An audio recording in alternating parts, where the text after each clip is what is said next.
start with invocation prayer. Sahana Bhavatu.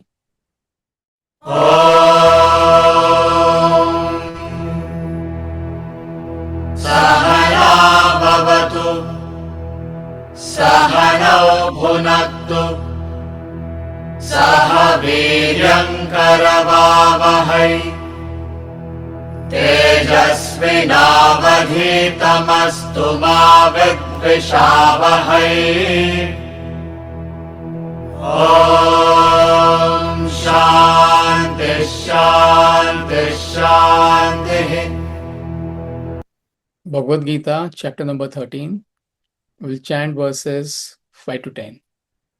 Rishibhir Bahudha Geetam Chandobhir Vividhaih Prithak Brahma Sutra Padaishchaiva Hetumadbhir Vinishchitaihi Mahabhutanyahangaraha Buddhiravyaktameva cha Indriyani dashaikam cha Panchachendriya gocharaha Ichha dvesha sukham dukkham Sanghataschetana Etat kshetram samasena Savikaramudahritam.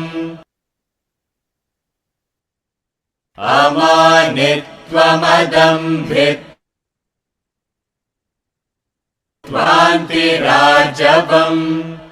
Acharyopasanam Shaucham Sthairyamaatma vinigraha Indriyartheshu vairagyam Anahankara evacha Janma mrityu jara vyadhihi Dukkha doshanudarshanam Asaktiranabhishvangaha Putradara grihadishu Nityam cha samachittatvam Ishtanishtopapatishu.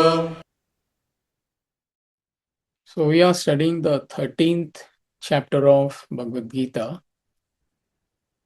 which is called Kshetra Kshetrajna Vibhaga Yoga, the yoga of the distinction between field and knower of the field. What's the difference between spirit and matter, to put it in a very easy way. And we have already covered the first topic, which is verses 1 to 7. It's called field and knower of the field. It explained in detail. And then we started with the second topic, 20 qualities of an enlightened person, 20 qualities of a wise person, from verses 8 to 12.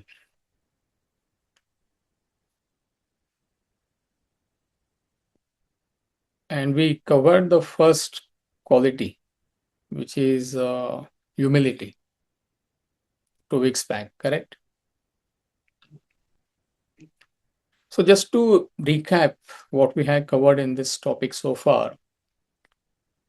So here he mentions 20 qualities of a wise person. In the previous chapter, he talked about 35 qualities of a devotee. And what we need to understand as a seeker, that there is no correlation between your lifestyle, your knowledge of the scriptures, and your inner growth. External paraphernalia per se does not mean anything. That does not mean there is no role. Person may go to a temple or a church, or could be following various rituals, which is fine if that's what suits you, if that's what your personality needs. But there is no correlation of that and your spiritual growth. This is what you need to understand. We all need to understand as spiritual seekers. So, when we talk about jnani, the moment you understand the word jnani or a wise person, the general understanding is that person must be well versed in scriptures. Incidentally, you could be well versed in scriptures. Why not? But if it is not getting translated into your lifestyle at all levels of your personality, then it is nothing but scholastic knowledge. That's it. So a person could be illiterate, he may not even know the scriptures, but he could be a wise person, he could be a jnani. So your spiritual growth as a seeker is decided by these 20 qualities. How do you know you are getting established in the knowledge? You are going in the right direction as a seeker. We all want to know. So he gives 20 yardsticks, and you can compare yourself against these 20 yardsticks and find out where you stand. So, therefore, in the end, he says, he gives 20 qualities, and in the end, he says, this is declared to be knowledge. What is opposed to this is ignorance. An amazing statement he makes. This is knowledge. What is knowledge? These 20 qualities. So, if you are established in the knowledge, if you're a wise person, the spirituality will manifest in these different ways at all levels of your personality. So anything opposed to this is ignorance. Fascinating. So also these 20 qualities, they act as solid goals, solid substantial goals. Otherwise, at times people they feel it's a bit vague.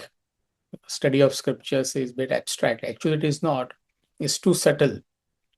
But portion like this, you have solid goals. You can, whatever appeals to you, you can keep that as your goal. Yes, I want to get established in this particular quality. And like we have been saying it for last couple of months, if you are established in handful of qualities, all the qualities will follow, entire knowledge will follow.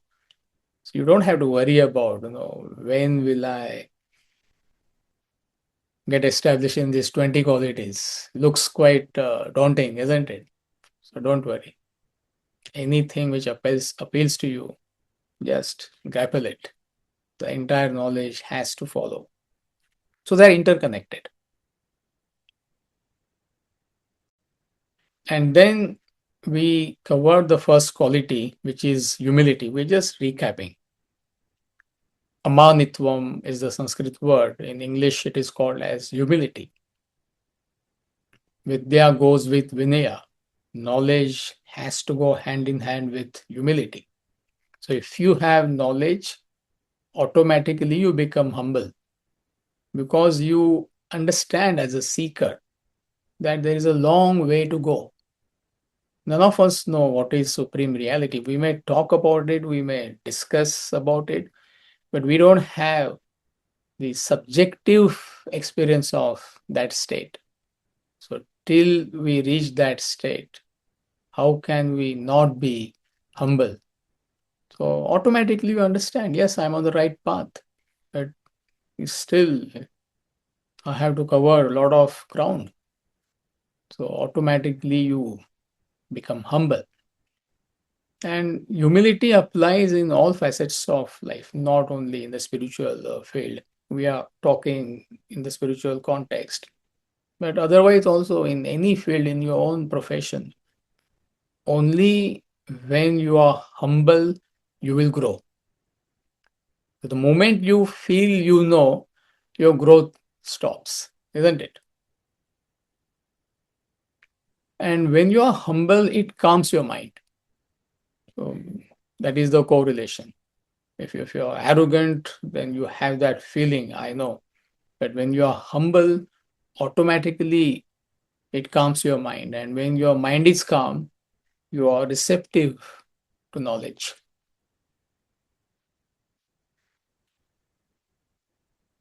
So that's the reason traditionally seeker approached a teacher with humility, an attitude of surrender.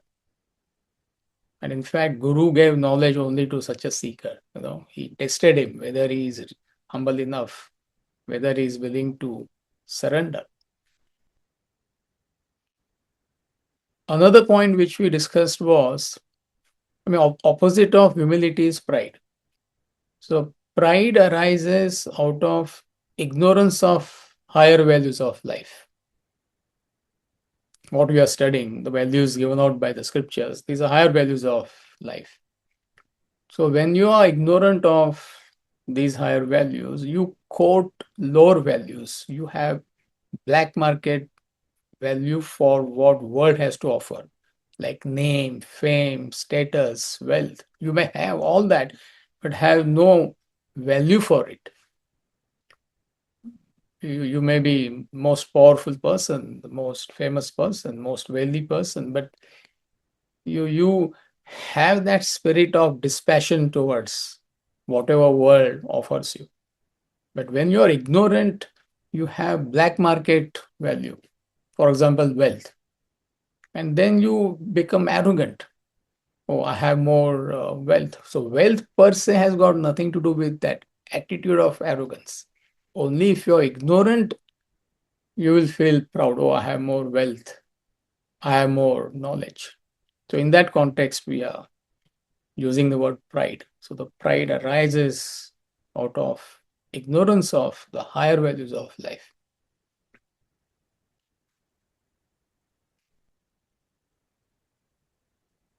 And then we went through Josh Billings' statement. We often quote that. The trouble with most folks, with most people, is not their ignorance, but their knowing so many things which is not so. The problem with most people is not their ignorance, but you believe that I know. So how can anybody educate such a person? Isn't it? Ignorance is not a problem.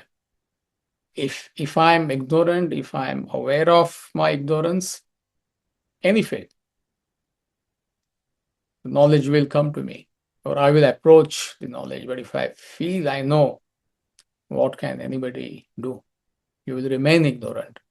So that is why good many people, they don't come to the knowledge of the scriptures. It's not easy. Some of us are trying very hard to spread this knowledge all across America. Our goal is that all the states, all 50 states of America, this knowledge has to go.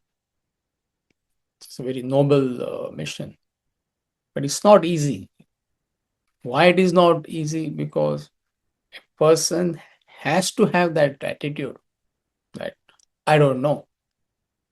And only when you feel I don't know, you will approach the study of the scriptures in the true sense of the term. So that's what Josh Billings says. So these were the main points which we covered so far. So are we okay? Also, there were some questions given to all of you. I came to know that it was a fascinating discussion. This is what I was told. I don't know. So any questions from what we have covered so far, or from the questions which you discussed in the last two sessions?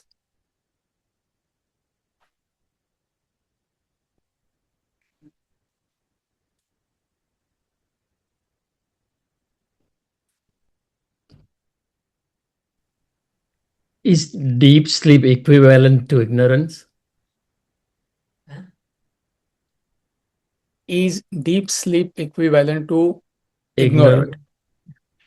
See, what is deep sleep? You are at vasana level, right? So another synonym for vasana is ignorance. So therefore, deep sleep, which is a state of vasana, is ignorance. So you're right.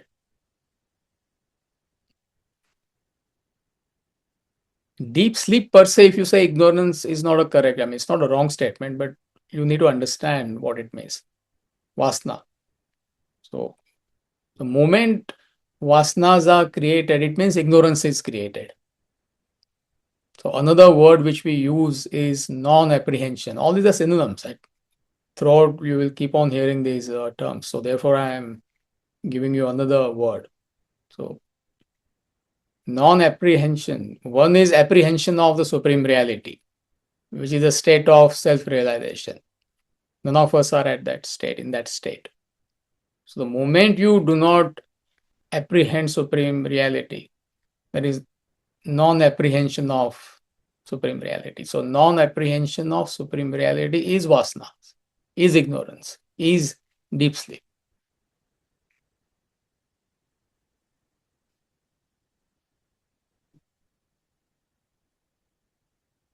So all clear? All right, excellent. So the next quality, quality number 2, is called unpretentiousness. Adambhitvam is the Sanskrit word. Unpretentiousness is the English word. So wise person is not pretentious. Only when you are ignorant, you try to pretend what you're not. At any level of your personality, you must understand psychology. So why do you want to assume who you are not? You should be content with who you are, what you are at this moment. And yes, it is life's mission to, you have to go on improving yourself. It goes without saying. This is what we are studying here. Go on putting efforts to become a perfect human being. But at any stage of your life, you should understand who you are, what you are. But that's not what we do, ignorant people do. We try to assume a personality which is not actually you. So why do we pretend what we are not? You want to pretend higher than what you are. Are you following the thought flow? So what is the psychology? It's very interesting psychology. Everybody suffers from it. It's a question of more or less. So why do you want to pretend what you're not, actually speaking? Take any facet of your life. It could be wealth. It could be certain qualities you may possess. You may possess certain knowledge. So you want to pretend yourself above the actual level. Let's say you have 30% of wealth, just to understand the concept. You may try to project yourself at, I don't know, 50%. You may have certain good qualities, positive qualities, but you may try to project yourself slightly above that. So the question is, it's a psychology, that why do you want to pretend higher than what you are? Very practical point.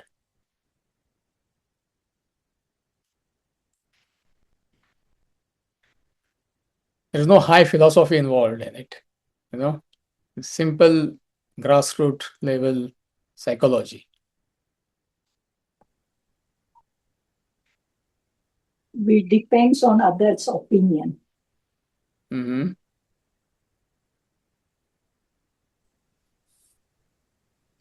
I think a person might want to try to fit into a group and they project themselves to what they really don't know.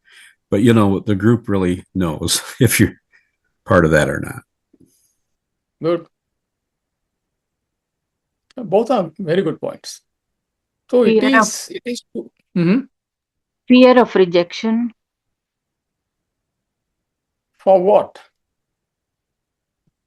not to be one of them. So that means you are here. If the group is there, you want to be there. How can you be there? If I pretend to be a billionaire, I'm magnifying. Can I be part of the billionaires group? This actually happened. This, what do you call this, insider trading, which happened in America maybe 10, 15 years back. The Indian guy, what is his name? I forget his name. Rajat Gupta. Anybody remember? I think Rajat Gupta. Yeah, he was caught in that insider trading. And he was a wealthy man by any stretch of imagination. Like he was at 700 million or 800 million. That was his worth. But he could not be part of the billionaires group. Manhattan, like, they dine together, they wine together, all the billionaires. So he wanted to be part of that inner circle of billionaires. So therefore, he wanted to acquire more. And that's what brought about his downfall. He lost everything.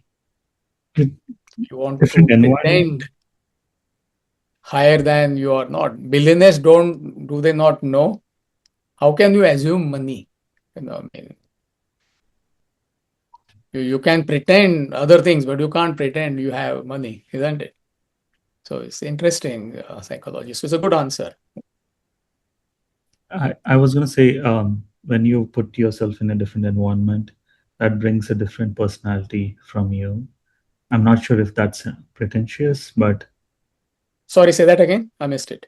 when I when one person gets into a different set of environment, that brings a different personality out of you based on the environment. I'm not sure that's pretentious, but I see, for an example, I at work, I'm totally different than myself at home. I'm not sure if that's pretentious, but I could see there is a difference. No, it need not be pretentiousness. See, how you relate to your family, you cannot relate to your boss like that. Are you with me? You cannot relate to your colleagues like that. So naturally, you know what role you are playing. That has got nothing to do with pretentiousness. Pretentiousness is, let's say you're interacting with people. Therefore, I gave this example of billionaire. Let's say you're a multimillionaire, and due to whatever reasons you are in a company of billionaire, you may understand, you have to understand internally that I am not a billionaire. So why you want to pretend you are there? So in that sense, we are using the word pretentiousness, Thank which you. is different from, we all have a different role to play in life. If you're in politics, you're making a speech, so you have to relate to that audience in a different way. When you are giving a talk in Texas, you may talk totally differently. But when you are in Maine, you will talk to the audience in a different way. That's not pretentiousness. In fact, that is assessment. You assess people as they are, and then you relate to them. So that is different from pretentiousness. So pretentiousness is when you try to impress others. That's what Dennis told us. Especially in social gatherings, people, they try to brag. Like my child, he went to like Harvard or whatever, Wharton vacation. I go on vacations here and there. I have a house on a lake. There are my political connections. And everybody in that group knows everybody. That's the beauty. So why are you trying to pretend who you are not? So the philosophical implication of this is how you become mundane and you remain a mundane person. Keep on feeding your ego. That is another way of explaining it. And life's mission is to dissolve our ego, liquidate our ego, and eventually squash it completely. So innocently, you keep on feeding your ego. Do you get the connection? The focus should not be on our personality, on our individuality. This is what we are learning. That is being spiritual. So when you pretend, what are you doing? Are you not most constantly feeding your ego? So this is how you become mundane. This is how you become unspiritual. Even in spiritual field, you may try to pretend what you're not. You get the point? See, though I've been with Swamiji for last 30 years, I don't become Swamiji. He's at a different level of spiritual evolution. I'm at a different level of spiritual evolution. So I may try to pretend what I'm not. Just for argument's sake, I'm explaining this point. If I'm, let's say, at 60, 70%, Swamiji is at 100%, my association with him does not make me 100%. Or when I interact with you, I should know internally where I am, who I am. So why would I try to pretend? So a lot of people, they go through this. When you get exposed to this knowledge, there's a pitfall. That's a word we use. You may start believing that you have become wise, but actually you're not. Just words. And you may try to pretend you are higher than what you are actually, even with your spouse. And you'll be exposed. With the whole world you can pretend. But the only person who knows who you are, what you are, is who?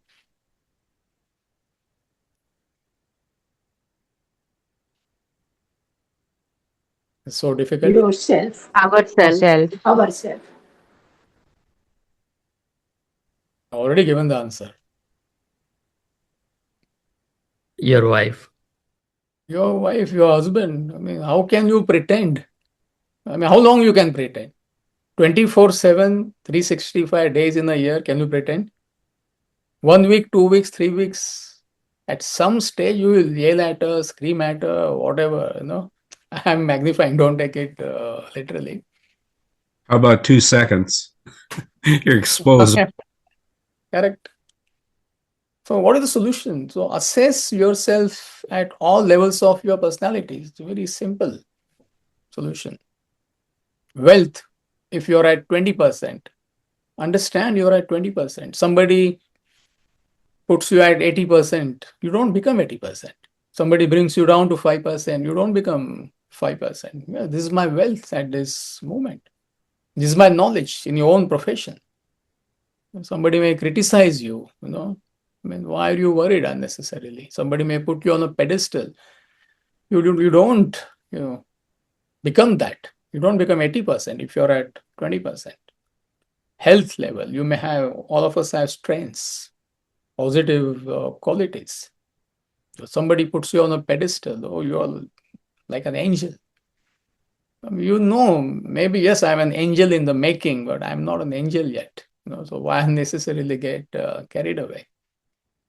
So focus on becoming a better human being. That's it. And dissolving your ego. That is what a seeker does. But if you are pretentious, you are going in the opposite direction. Are you getting the connection? It's very innocuous. We all suffer from it, may suffer from it. It's a question of more or less. But what we don't understand is how we are harming ourselves innocently. So, unpretentiousness is a quality of a wise person.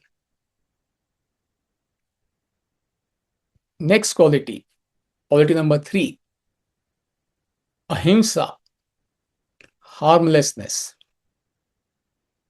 If you identify with others, if you have feeling of oneness towards all, how can you even think of harming any being? Advaishta sarvabhutanam. The first quality of a devotee, chapter number 12, he said, Advaishta sarvabhutanam. One who does not hate anybody, meaning one who identifies with all beings. So if you have that feeling of oneness with all, if you identify with all, how can you hurt anybody at any level of the personality? Physical level, emotional level, intellectual level, spiritual level. How can you hurt? Starting at home, forget about the world. So if you identify with your spouse, how can you hurt your spouse? See, this is where we all are caught. We may talk high, harmlessness, identify with the whole world and all that, which is great. But what is our interaction with the world? When are you going to interact with 8 billion people and identify with them? It's not necessary. Your interaction, my interaction, by and large, is with who? Most of the time you spend with who?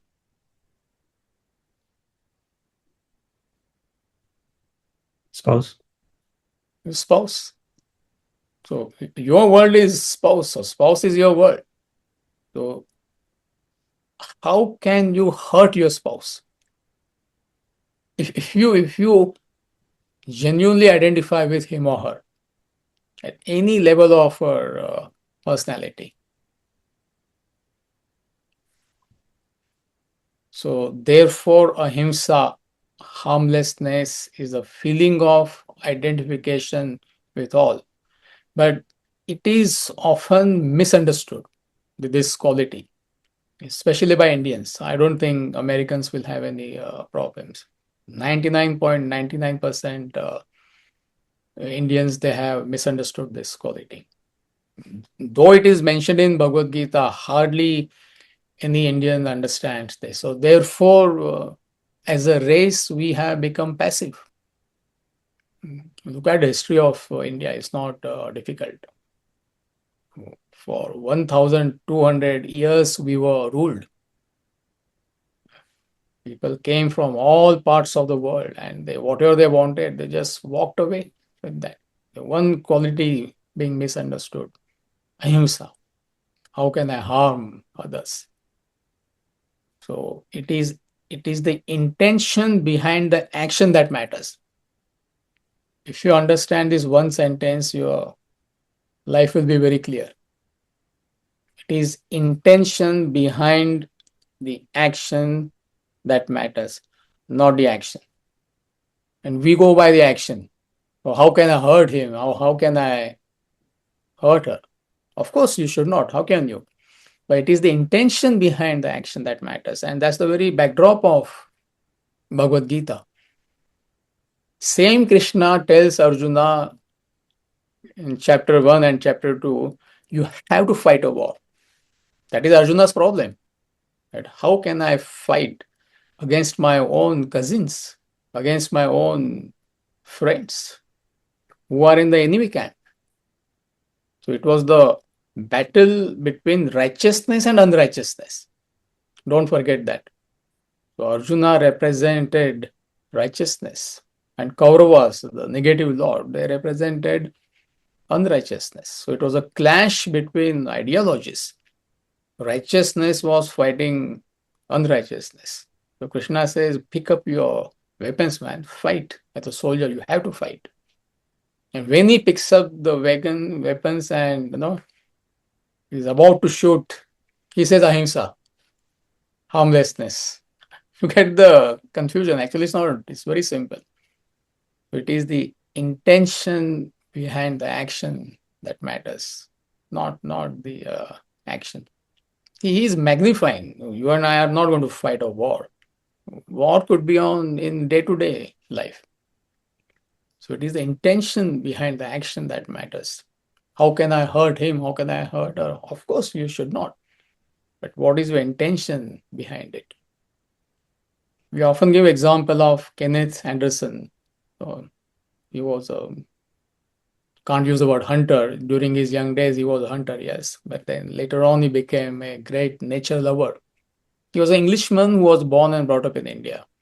So he used to specialize in killing man-eating tigers and panthers. So in one such case, he stalks a tigress which has killed some 300-400 innocent human beings. So he hides behind the tree and he shoots her point blank. And then he admires her. He says, "Wow, what a creature she was! Amazing, powerful, and all that." But she had to be brought down. So if she is not brought down, she would kill 100 more innocent people. So the action is of hurting that animal. She has to be brought down. But what is the intention behind the action? To save innocent lives, which she would have taken. Long time back, I read a book about, I think he was a veterinarian doctor in the UK or America, I forget where. So he writes about dogs. Like he mentions like 25, 30 dogs. And right from they were puppy, he was involved in them. And some of them, when they became old, they had to be put down. So he used to feel so sorry. The family is difficult to handle that situation, but then he used to say, no, you have to put him to sleep. So the action is you're putting the dog to sleep. But what is the intention behind the action?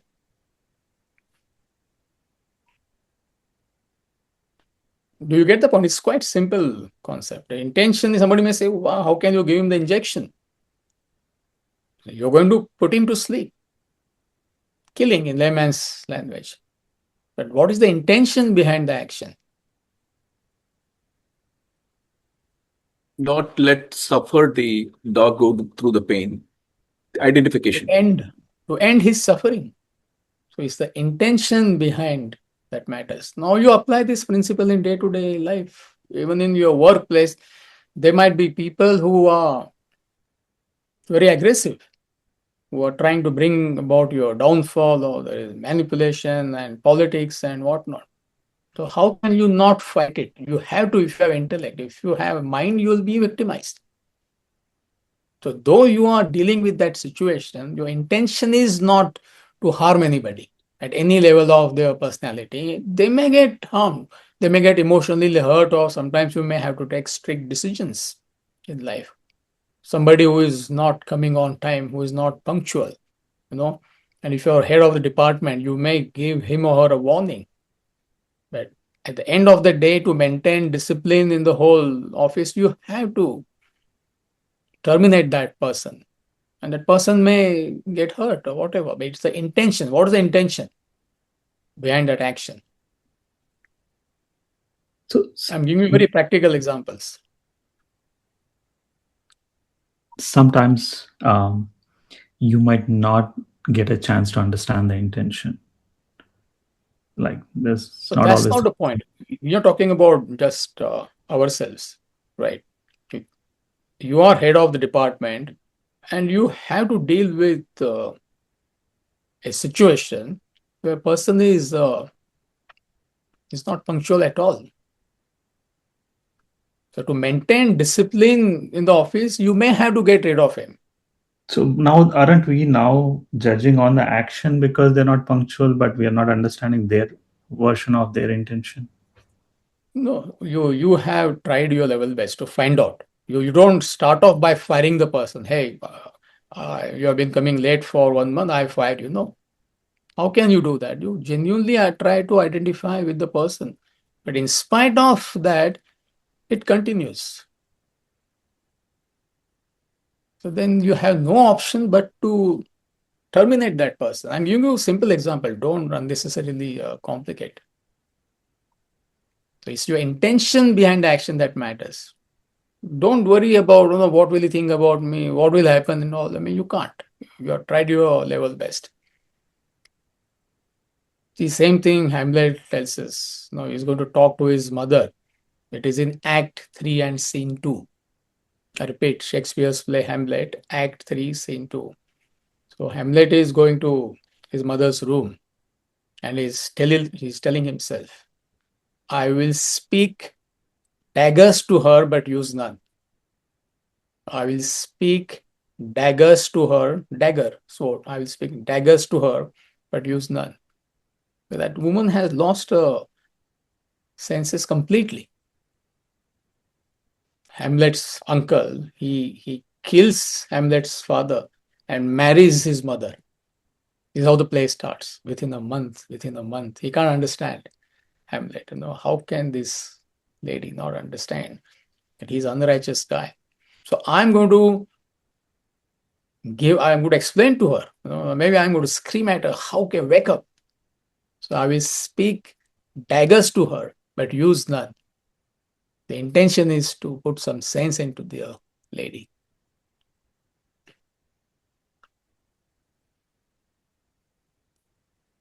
All the gods and goddesses, it's a concept. There are no gods and goddesses. They yield weapons. Lord Rama, who was the champion of, again, Ahimsa, all the time is carrying bow and arrow. Krishna, who is teaching Bhagavad Gita, all the time is carrying that sword disc. It's a concept. All the gods and goddesses yield weapons, meaning when necessary, you have to be assertive or aggressive in life. So it is the intention. I'm repeating it for the 10th time because though it is a simple concept, still people don't understand. It's the intention behind the action. And everybody goes by the action. Man may smile and still be a villain. The action is what? Smile. Smile, yes. Please come, let's have a dance. So I offer you wine, the meal. The intention is to kill the person. Lady Macbeth. Both of them, man may smile and still be a villain. Intentionally, I'm giving you references so the concept becomes clear. So what you need to understand is it is aggressive people who victimize passive people. You can divide human beings into a broad classification, aggressive or passive. You can use the word assertive or passive. So in aggressive people, there are good aggressive and there are bad aggressive. Bad aggressive people are the ones who prey on passive people, any facet of life. Meaning they use their intellect. Passive people, they operate at the level of the mind. They don't use their intellect. They don't have the intellect. So those who have relatively powerful intellect, and if they don't have the higher values of life, they will victimize people who operate at a level of the mind. Passive people. So again, passive people, they could be good, they could be bad. They don't intend to be bad. They are just inherited certain negative qualities. Maybe they have seen those qualities in their environment or they've seen them in the colleagues and they don't question. So they follow a course of lifestyle, you can say, which happens to be, you can say, negative. Or you are born and brought up in a God-fearing family. Everybody around you is pious, your parents and grandparents, your colleagues. You're born in that environment. So you unconsciously take to a positive lifestyle. You can say spiritual lifestyle, religious lifestyle. But it is mind-based. So on the other hand, there are people who are aggressive. We are using the word aggressive in the sense those who use intellect. So aggressive person, if he doesn't have higher values of life, he will prey on others. This is what we see in life all the time, isn't it? So rare is a person who is aggressive and has very powerful intellect, who is good, who is righteous. That's the character of Krishna. So without Krishna, Pandavas, they would have lost the war. Righteousness was fighting unrighteousness. And unrighteous people, they were very powerful. This is how Bhagavad Gita starts. This is the backdrop of Bhagavad Gita. That Kauravas, unrighteous lord, they had 11 battalions. Correct me if I am wrong, Radha. Yeah. They had 11 battalions. Those are from the army, they will know what I am talking about. And the good lord, the Pandavas, they had 7 battalions. And all the powerful, the decorated soldiers of that time, good many of them, were in the enemy camp. the unrighteous camp. Without Krishna's guidance, without his powerful intellect, Pandavas, there was no way they would have won that war. But they won that war. It was Krishna who used his intellect. So he represents aggressive goodness, very powerful intellect, and a righteous person. So again, it's the intention behind the action that matters. So if you are passive, people will prey on you, and most people are passive. Therefore, they go on complaining. There is politics, there is this, there is that. You have to develop your intellect. Only when you develop your intellect, you can fight aggressive people who are operating from the level of the intellect. I don't know. Amit, question for you. We'll take it in the end. Okay. How many of you have seen the documentary Buying Conspiracy? You must watch that documentary. Buying Conspiracy. It is on Netflix. And how good many of these big corporations, they trick you into buying something. All the time you're shopping. America is not difficult. Americans, what are we doing? All the time you're shopping. Go to the basement, you will know what I am talking about. You go to Costco, I don't know, you go there with the intention of buying one or two things, you come out with what? I can talk about myself. I don't know about what's happening to others. If not all the times. But everything looks good. Everything is a great deal. Something you will buy, socks or cap or something, we already have tons of them. It's a fascinating documentary. So they are preying on you and me, which we don't understand. We are passive. So they plant that thought in you. It's all this, they do research and all that. Is fascinating documentary made in America by an American. You have to see it. Perfect example of aggressive badness. So it is the intention behind the action that matters. On your own, why would you hurt anybody? Why would you harm anybody? But it is the intention behind the action that matters. If you don't understand this, your life will be complicated. Even in simple day-to-day life, you will be victimized by others, or you will not know how to relate to others, including your own children. Forget about the world.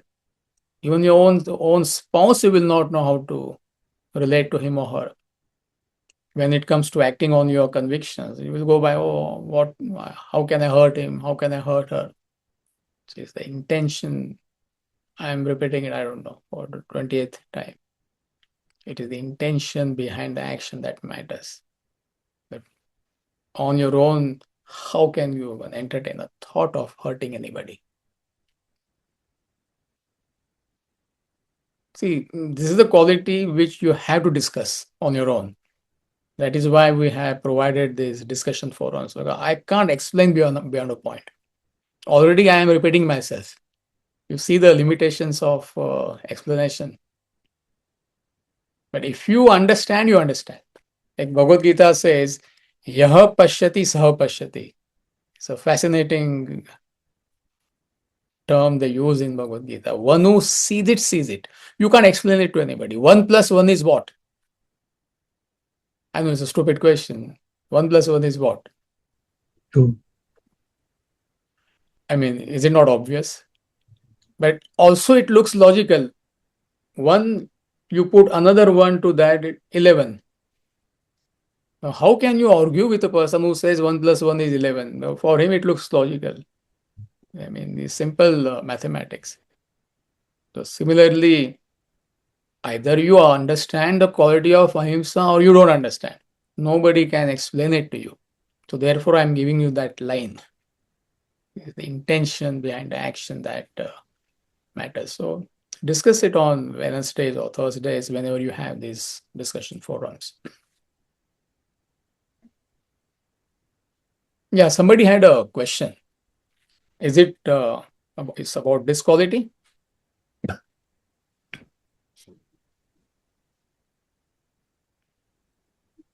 Yes, Amitji. So the question I had is yes, the question I had is the intention is say not to drink, but for an alcoholic, the action is they go and pour another glass, right? And the second question is the No, no. intent. So let's go one by one. First question is not clear to me. Can you please Okay. repeat the question? So the question for a person who is addicted to alcohol, the Mhm. intent is not to drink, to be sane, to be free of alcohol.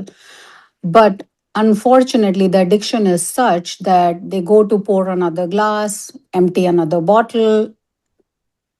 So, how do you see this quality in a person, like in a spousal relationship? Suppose you have an alcohol addict spouse, how do you help them? So you're confusing it. Alcoholic is a person who is totally mind led. There is no Okay. intellect at all. Therefore, he has become alcoholic, or any addiction is like that. Mm-hmm. So that has got nothing to do with what we are discussing. We how you are dealing with an alcoholic. There it may apply. It Mm-hmm. is the intention behind the action that matters.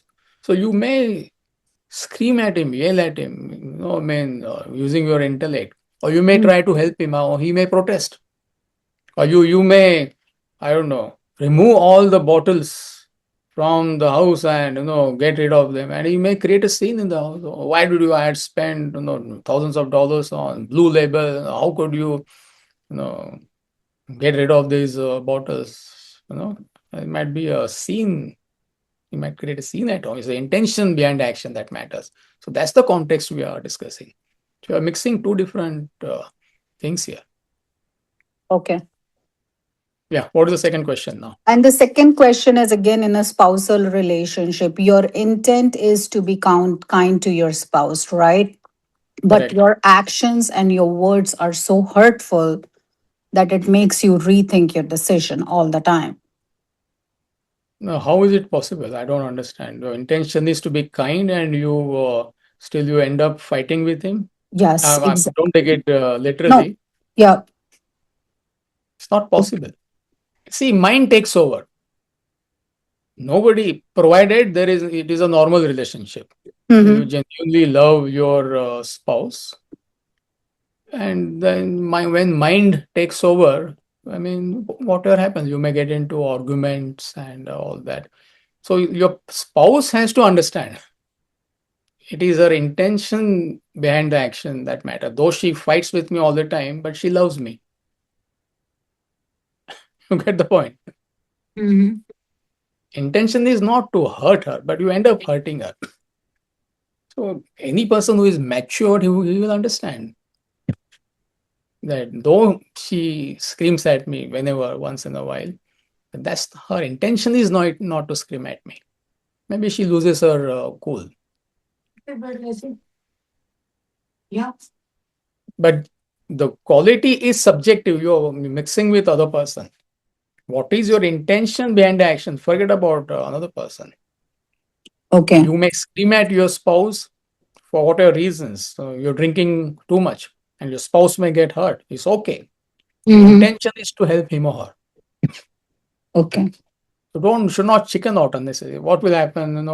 You will cry or whatever. You'll feel bad. Mm-hmm. Children, you take example. Sometimes you have to put sense into them, especially if you have a teenage son or a daughter. Mm-hmm. I not like that. It's the intention that matters. So therefore, I quoted Hamlet. It's a very practical quotation. As a mother, you may have to take some strict action. You know, they may not understand that. They may not like it. What is your intention? Your intention is to help them. It's about you. Forget about others' actions. Okay. Okay. Makes sense. Excuse me.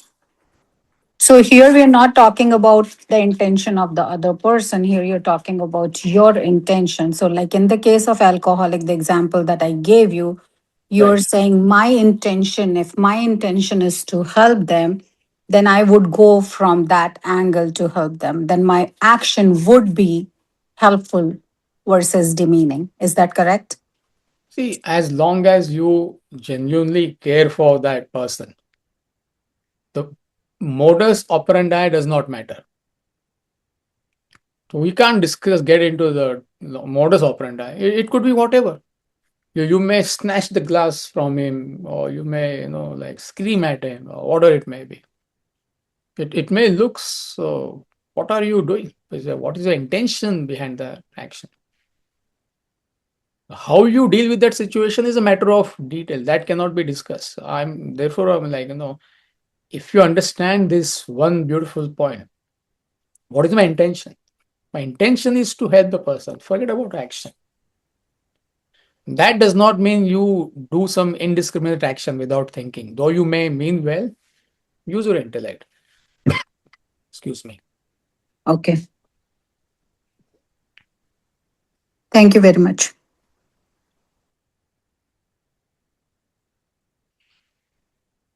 What's the time? I'm getting confused now. This Indian time, US time. 10:27. Sorry? 10:27. 10:27. So class is from 9:30 to 10:30. Yes. Yeah, but here it is almost 8 p.m. in India in the night. I have a question. Yeah. How can we categorize a Pandava with a good intention not to fight with the grandfather and all that, but the mind-based action? Where can we put Pandava in this equation? Sorry? Where can we put Pandava in this equation? Where intention was not to fight or grandfather, but it was a mind-based action, thinking. No, it was not mind-based. See, Pandava represent righteousness. Forget about Yes. Pandavas. I mean, others will not understand. Pandavas, they represent righteousness. Kauravas, they represent unrighteousness. So that's what you need to understand. It was righteousness which was fighting unrighteousness. And Pandavas were very passive. Yes. Okay. Good people, but throughout their life, they were passive. So that's the reason Kauravas, their whole life, they harassed them, preyed on them, which is most people. You may be God-fearing, you may be a righteous person, but if your personality is mind-based, people will prey on you. So that's what we need to understand. The righteousness was fighting unrighteousness. You may be righteous, but you may be passive. Most people are. Most people who are righteous, they are passive. Therefore, it is unrighteous people who prey on them. This is the history of humanity. Handful of people with negative intentions, they come and they have literally destroyed civilizations, isn't it?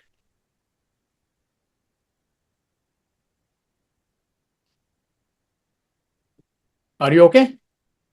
Yeah, that means the passiveness is mostly mind-based. Passive. Yeah. They were righteous, but they were passive. Therefore, they were victimized by unrighteous people. That's what you need to understand.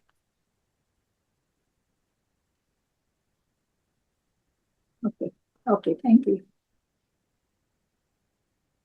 All right, so let's conclude for today. It's time up. And yeah, tomorrow, those who attend Governing Business and Relationships, we have a class tomorrow. We'll be starting with chapter number 2. We already completed the first chapter. So chapter number 2, he talks about how to develop intellect. So that's the thought flow. I think it's one of the longest chapters, if I'm not mistaken. So those who attend that class tomorrow, same time, Radha, 9:30 to 10:30. Yes, sir. Yeah. So I will see you tomorrow or next week. Amitji, question for you for tomorrow's class. If I miss chapter number 1, can I still join for chapter number 2? You can join anytime. Okay. Okay. Thank you. Each chapter is your journey. Okay. Thank you. Your journey starts. Thank you. Thank you very much. Thank you. Thank you. Thank you. Thank you. Thank you.